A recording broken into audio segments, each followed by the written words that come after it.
Hello दोस्तों, मेरे YouTube channel the concept 10th classes में आप लोगों का स्वागत है। फिर से मैं आप लोगों के सामने हाजिर हूं पाइथागोरस प्रमेय का विलोम लेकर के। इससे ठीक पहले वीडियो मैंने आप लोगों को बताया था, आप जितने देखे होंगे, मैंने आप लोगों को पाइथागोरस थ्योरम बताया था। पाइथागोरस थ्योरम का कंसेप्ट क्या था कि कोई भी समकोण त्रिभुज है तो बड़े भुजा का वर्ग शेष दो भुजा के वर्गों के योगफल के बराबर होता है। नहीं, जो बिगेस्ट साइड होता है उसका स्क्वायर, जो दो स्मॉल साइड होता है उसके स्क्वायर के एट के इक्वल होता है। नहीं, इतना आप लोग को जानने के बाद उसका ठीक उल्टा, नहीं उसका विलोम हम लोग जानेंगे तो उसका जो अपोजिट हम लोग जानेंगे कि क्या है उसका उल्टा, उसका ठीक उल्टा पाइथागोरस प्रमेय का विलोम या प्रमेय नंबर 6.9। ये एक्सरसाइज का अध्याय 6 का ये अंतिम फॉर्मूला है या थ्योरम जो आप कह लीजिए। नहीं, इसके बाद आपको मैं फिर 10th क्लास में अध्याय 6 का थ्योरम बताने वाला में से नहीं हूं। तो चलते इस थ्योरम को, समय को बिना गवाए हुए कॉपी कलम निकाल करके बिल्कुल हम लोग तैयार हो गए हैं, क्योंकि हम लोग को कुछ आज सीखना है। कुछ आज हम लोग सीख करके ही इस वीडियो से जो है इधर उधर हम लोग जाने वाले हैं। नहीं, अंत तक बन करके हम लोग इससे कुछ ना कुछ सीखेंगे तो सीखेंगे। तो सबसे पहले आते हैं स्टेटमेंट की ओर। यदि किसी त्रिभुज में, पहले एक बात जान जाओ कि पाइथागोरस प्रमेय में उसका जो पाइथागोरस का जो स्टेटमेंट था क्या था कि समकोण है तो एच स्क्वायर बराबर पी स्क्वायर जुड़ बी स्क्वायर सिद्ध करके दिखा दो। उसका उल्टा क्या कहेगा कि P square plus B square बराबर एच स्क्वायर है तो 90 डिग्री सिद्ध करके दिखा दो। देखिए वही चीज है कि नहीं है। यदि किसी त्रिभुज में, कोई एक त्रिभुज, हम 90 नहीं करा, समकोण नहीं बोला है, यदि किसी त्रिभुज में सबसे बड़े भुजा का वर्ग शेष दो भुजा के वर्गों के योगफल के बराबर हो, यहां तक आपका हो गया एक नंबर। सबसे बड़े भुजा का वर्ग शेष दो भुजा के वर्गों के योगफल के बराबर हो, तो सबसे बड़ा भुजा मतलब एच, तो सबसे बड़ा भुजा का वर्ग मतलब एच स्क्वायर, शेष दो भुजा पी और बी स्क्वायर के योग के बराबर हो ना। तो एच स्क्वायर बराबर P square plus B square हो तो बड़े भुजा के सम्मुख कोण समकोण होता है। तो जो बड़ा भुजा एच है उसी के सामने वाला कोण क्या होगा भाई मेरे, समकोण। समकोण बोले तो राइट एंगल 90 डिग्री सिद्ध करना ना। तो देखिए मान लेते हैं कि ए बी सी एक ऐसा त्रिभुज है, वही देखेंगे, माना कि ए बी सी एक ऐसा त्रिभुज है, एक त्रिभुज है, कैसा त्रिभुज है जिसमें बोल दिया कि सबसे बड़े भुजा का वर्ग, तो सबसे बड़ा भुजा एसी ना है जी, ये 90 का चिन्ह देंगे नहीं कि कभी 90 है नहीं, 90 सिद्ध करना।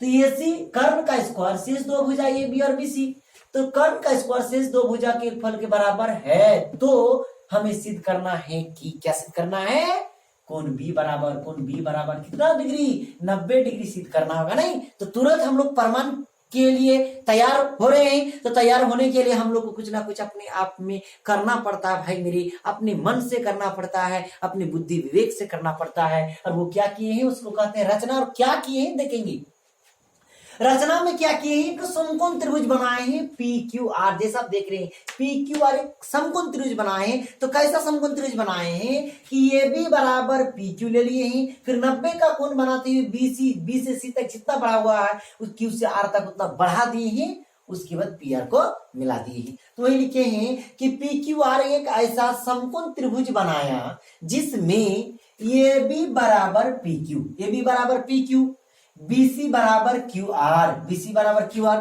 तथा यदि समकोण त्रिभुज मैंने बनाया तो कोई ना कोई एक कोण 90 डिग्री होगा ना जी। तो कौन कौन 90 डिग्री है, कौन क्यों 90 डिग्री है। नहीं, इतना तो हम लोग कर लिए रचना में। अब जरा सा देखिए प्रमाण में क्या कर रहे हैं। देखिए चूंकि कोण क्यू यदि 90 है, ये समकोण त्रिभुज है, इसमें तो पाइथागोरस प्रमेय काम करने वाला है कि एच स्क्वायर बराबर पी स्क्वायर जोड़ बी स्क्वायर। एच स्क्वायर मतलब कौन है एच, इठो यही एच है, ई पी है, इठो आपको थोड़ा देर के लिए बी है। एच हमेशा फिक्स रहता है, पी और बी बदलता है, वो मैं बताऊंगा ट्रायगोनोमेट्री पढ़ाते वक्त। नहीं कि न्यून, जो न्यून कोण लेते हैं उसके सम्मुख भुजा को ही उसको कहते हैं परपेंडिकुलर कहते हैं, उसी को लंब कहते हैं। नहीं तो भाई मेरे तो आते हैं तो एच स्क्वायर बड़े भुजा एच, तो बड़े भुजा कौन है पी आर, तो ही लिखे पी आर स्क्वायर बराबर पी क्यू का स्क्वायर जोड़ क्यू आर स्क्वायर। ये अपने मन से तो नहीं लिखे हैं, पाइथागोरस प्रमेय से, फ्रॉम पाइथागोरस थ्योरम। नहीं तो आराम से यहां लिख सकते हैं।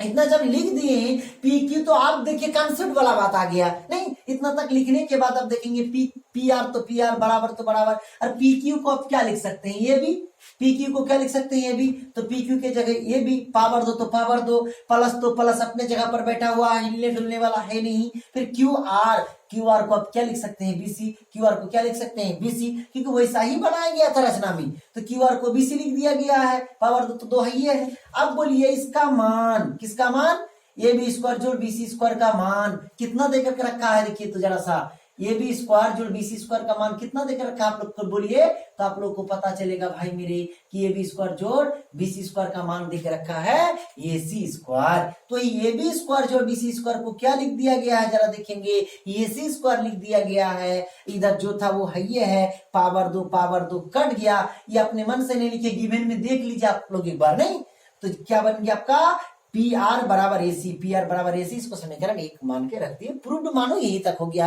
कि यहाँ तो समझाना था, आगे कुछ समझाना है नहीं।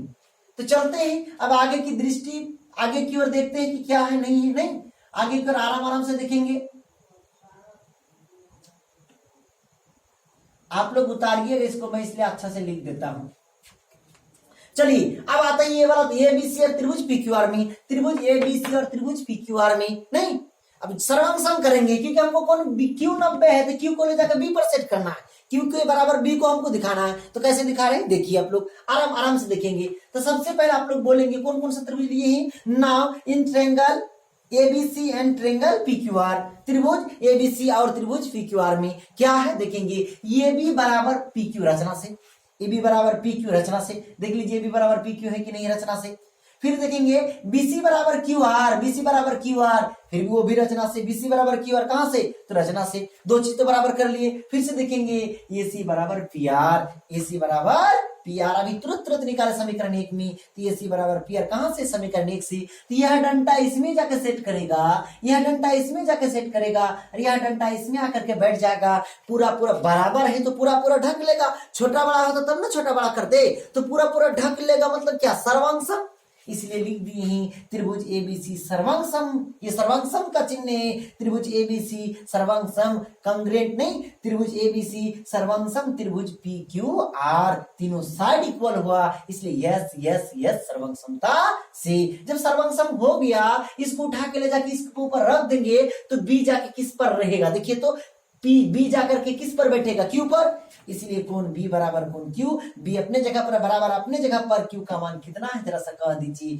90 डिग्री है, तो आप आराम से प्रमाण कर सकते हैं। तो मैं आप लोग को यही कहूंगा कि इसको आराम से आपको उतारना है, नहीं, और उतारने के साथ साथ यदि आपको कहीं दिक्कत है तो वीडियो को रोक करके देख लेंगे, यदि आपको कहीं दिक्कत है तो आप जो है वीडियो के नीचे जाकर के आप कमेंट में हमको कुछ लिख सकते हैं कि सर हमें यहाँ पर तकलीफ हुई या यहाँ पर दिक्कत हुई, और आप चाहते हैं कि आपके जानने वाले भी इसको देखें, तब वीडियो को ज्यादा से ज्यादा शेयर करें, लाइक करें, और चैनल को अभी तक मेरा सब्सक्राइब नहीं किए हैं, सब्सक्राइब करने के बाद बेल आइकन को जरूर दबाएं, नहीं, ताकि मेरा इस तरह का हर एक वीडियो आप तक जल्द से जल्द मैं जैसे ही डालूं तो आप तक जो है पहुंच जाए। बस आज इतना तक ही, मुस्कुराते रहें, आबाद रहें, नहीं।